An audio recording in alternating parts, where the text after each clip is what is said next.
Kosoko loko. Kosoko loko. Kosoko loko. Àìsílẹ̀ olóngìní ilé di ilé èkúté yìí. Ṣebí wọ́n ní bọ́lọ́jẹ́ ò bá kú oríta ò léwu koríko. Ayé ṣòro ẹni a ní kó kíni lẹ́yìn ló fẹ̀gún sọ́wọ́. Àṣeun dúpẹ́ lọ́wọ́ ẹni tó ń ṣe ni tó tún ń gbà ní. Ẹni a ní kó fẹ́ ni lójú tó bàtà sẹ́nu. Ètùmàrè gbà wá lọ́wọ́ àfojú fẹ́ ni ọ̀wá. Kosoko loko. Kosoko loko. Kosoko loko.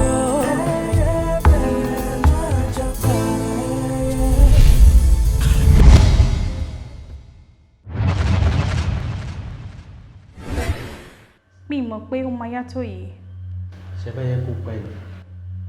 Rárá sà, ìyẹn tí ẹ bá ti ní suspend mi. Dr. Debbie Lonson, a ní bad news fún ẹ. Lẹ́yìn gbogbo interrogation àti ìwádìí tí a ṣe, a rí pé ó jẹ̀bi àwọn ẹ̀sùn tá a fi kàn ẹ́. Fraud specifically, ìyẹn the illegal renewal of your practicing license for the past 7 years. Ìdájọ́ wa wálé yìí. A máa withdraw license yẹn from you fún odidi ọdún méjì. Tá a bá wá gbọ́ kó practice within these years, then ẹ̀wọ̀n ló fi ń ṣeré yẹn. Ẹ jọ̀ọ́ nítorí Ọlọ́run, ẹ jọ̀ọ́, please. Dr. Debbie, Sir. you may go. Kí máa lọ?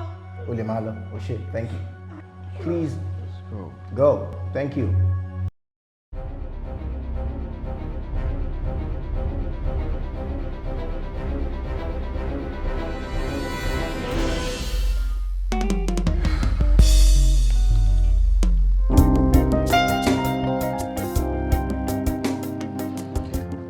Hello. Ah, that was fast. So, kí ló wá pè mí fún? So, look. Need time, sugar me. Need time. This is urgent for me. Ṣé kò yé ni? Ṣùgbọ́n bí ó ṣe easy fún ẹ ni kò ṣe easy fún èmi náà láti kó adúrú owó yẹn fún ẹ. Don't boss me. Find her. Or return my money. Kí wọ́n tó wà more effective. I'm done out here.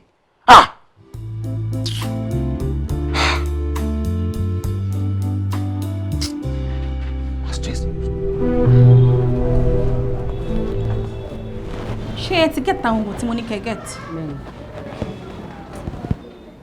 But ma, with all due respect, me respect when you can be a treatment and just like that. Oh, so come on, bring Koko Abi. Come on, go and get the drugs for me, Joe. Ẹ̀gbọ́n kan tó ń sọ ká fi sílẹ̀.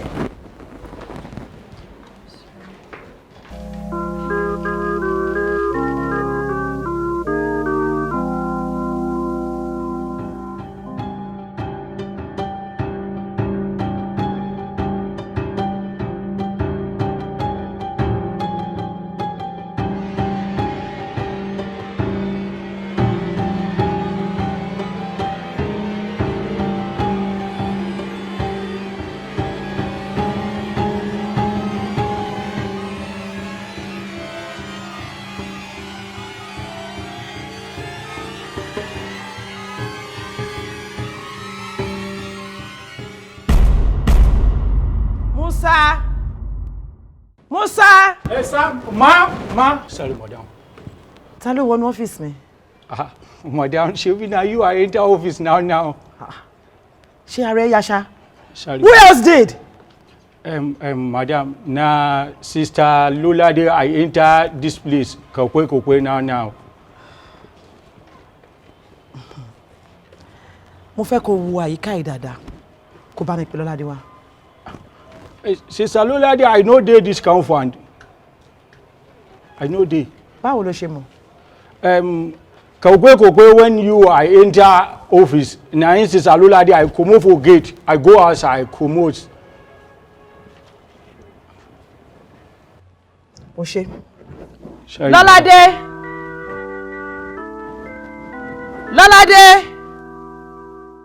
Borokini. Dr. Debbie, do you know you are acting out of protocol?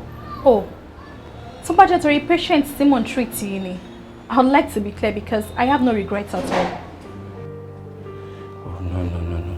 Dr. Debbie, we are now. I understand the woman instinct to save life out of sympathy. But years of experience, you know, we have protocol to follow now.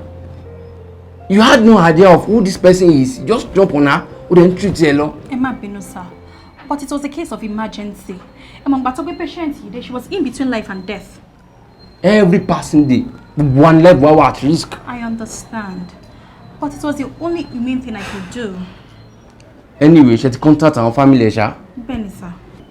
She was supposed to solve one kind of but she was able to give me her name before she slipped into unconsciousness.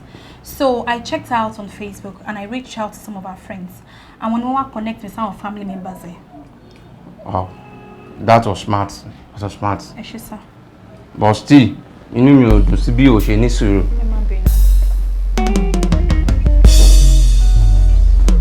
Hello, Jaye. Mama send picture of my concierge lórí WhatsApp bye sinsin. Mo fẹ́ kó bá mi circulate láàrin àwọn guys here. Ṣó ti yé anywhere in the world tọ́mọ ẹ bá wà mo fẹ́ kẹ́ bá mi wárí. Ṣó ti yé yeah, má worry about that. Owó wà nílẹ̀.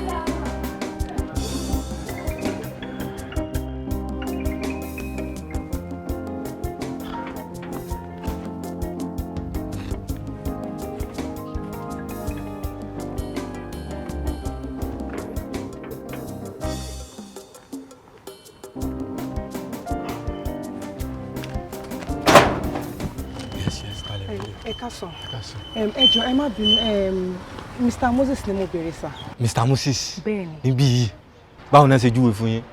Ìkan láwọn tenants tó ń gbé ní ilé má mọ̀ wọ́n as Mr. Moses. Tenant Mr. Mosru ló ní department yìí. Yes. Ẹ má ẹ ṣe ẹ má àwọn Mr. Moses ò gbé bí báyìí. Mr. Mosru ló ń gbé. Ẹ ṣe ẹ má bínú.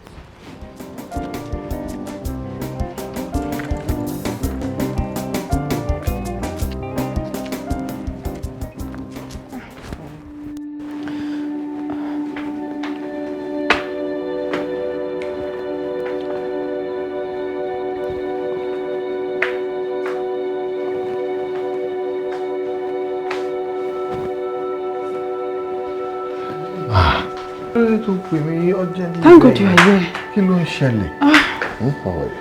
Kí ló ń ṣẹlẹ̀? I mean, that was urgent. I just needed you here.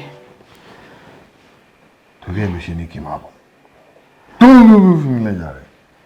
Torí ẹ̀ ló ṣe ní kí n máa sáré bọ̀. You know I told you pé inú ilé yìí mi ò lè dá wà ń bẹ̀ mọ́. Ọkàn mi ò kì í balẹ̀. I told you, calm down. Nothing will happen to you. Seriously? Yeah, seriously. I have everything under control. Oh, mi ò rò bẹ́ẹ̀. Look, I've involved the police and everywhere here is under surveillance. So nothing will happen to you. Look, Deji. Yes. Mo rí gbogbo effort ẹ lórí mi. Honestly, mo dey appreciate ẹ. But nǹkan tó wà ń bẹ̀ ni pé mi ò lè dá wà nínú ilé yìí mọ́. I can't. Halima, what do you want us to do now? Oh, fine. Mo ń rò pé bóyá kí n move in pẹ̀lú ẹ. Kí la fẹ́ sọ bó ṣẹlẹ̀? Fún ta ni? Ta ló fẹ́ máa rojọ́ fún? Ìwọ nìkan ló ń dá gbé náà. Halima, please, maybe we should look for another option, please. What option again? Oh, let me move in with you. Are you eating? Oúnjẹ kọ́ ló ń ṣe mí, mi ò nídìí oúnjẹ.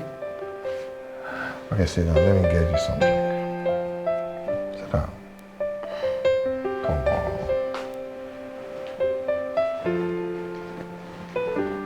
Calm down. Nothing will happen to you, okay? Excuse me. All right.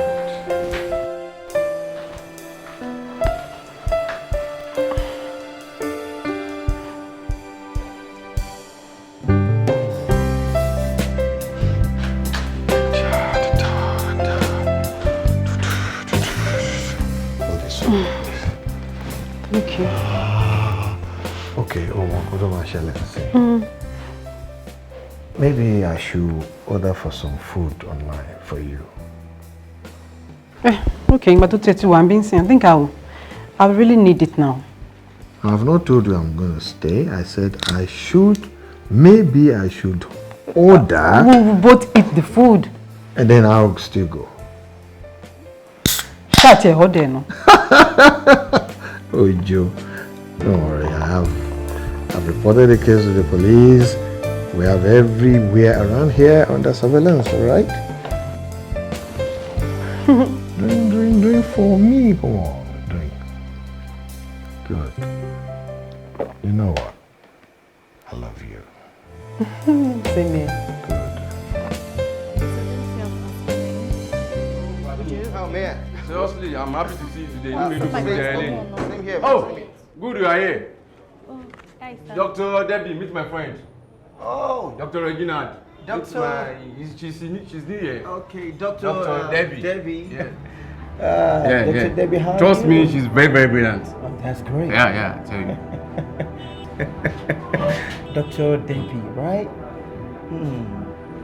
Dr. Debbie? Hi, Joe. Well, Debbie, you really understand what we're doing, babe. You see, I mean, your license was withheld, and with the tissue one practice. You see, the only logical thing to for right now, and making our necessary authorities give a report. That's it. And 1 year. And 1 year, well, but you deserve lots of who knows? Oh, feel me. All right, Joe, help me. Hey, Joe. Debbie, you need help, because when I was ready to help you, you turned me down. Emma Bino. Okay. Right now, I am ready to do anything you want me to do. Oh, sure. Benny, I'm on you, but in the Lateef Lilo Losha. What do I expect? Anything but that. Well, you see, luckily for you, in coming out of the shit. Okay. She clinic consider and be buying it. With the money that more experienced personnel, that's about me share. But me only can let it from anybody. It's more like free labor. Me or the Ben go buy me share. So if that's okay by you, it's all good. Okay, I'll do that. So me or Ben, me or low to my song. All right. Mama Benyo. Let me to see phone boo.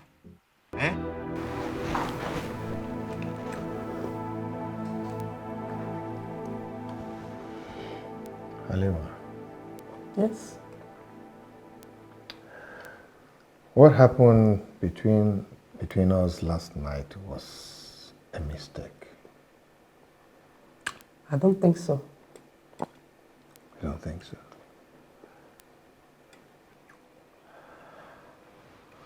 Well, maybe we should see less often.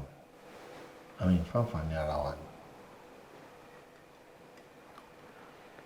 Look, DJ, don't overreact. No, I'm not. I'm not overreacting.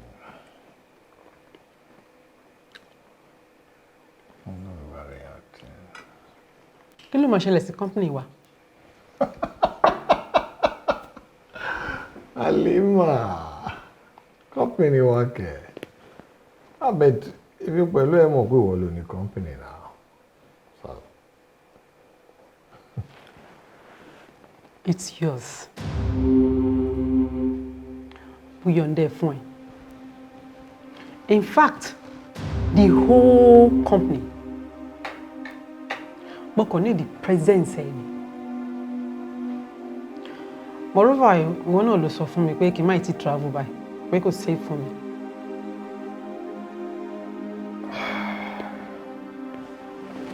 Anyway, maybe we should discuss this further later when you're more relaxed, okay?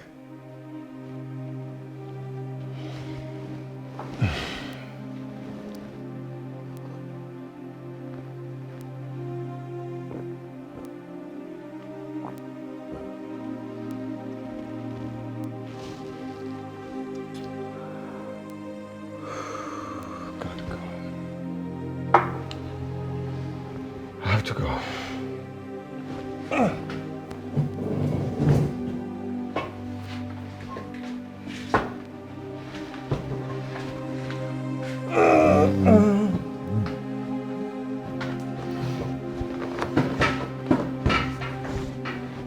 Deji. Yeah. Why are you in a hurry to go?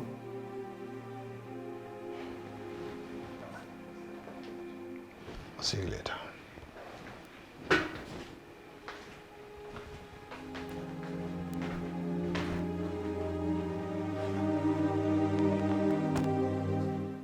Borokini.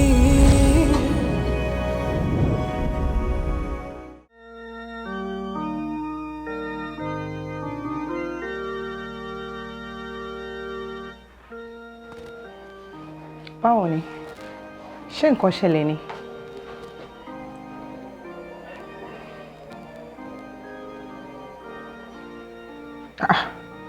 Why?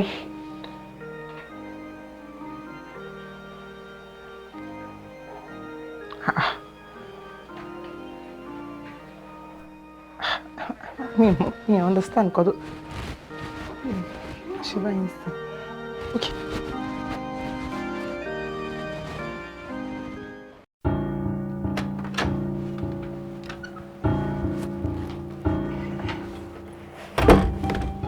I'm not taking any chances this time.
Hello, Jaye. Wow, Etiri. Correct. That was fast. Keep watch over here for me. Má pè padà, ṣé ti yé.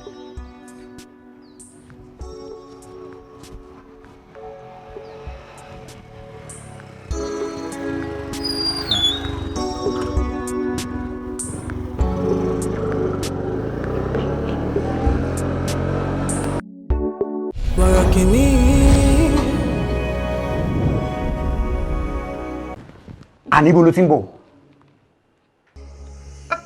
Will you shut up and tell me where the hell you're coming from? What's in the phone? Junior, kí ló dé now? Kí ló ṣẹlẹ̀? Níbo ló ti ń bọ̀? Junior, I don't owe you an explanation. It's not like you tell me your whereabouts too. Kí ló ṣẹlẹ̀? Mo níbo ni o ti ń bọ̀? If you feel so strongly about it, Odorotimi ni ti ń bọ̀. Hey, that Rotimi boy. I see. I know you're not surprised. Our boys there tó ní kó máa ṣọ́ mi kiri wọ́n ti ń fún feedback. But do you know wípé ọ̀rẹ́ ọ̀tá mi náà ni?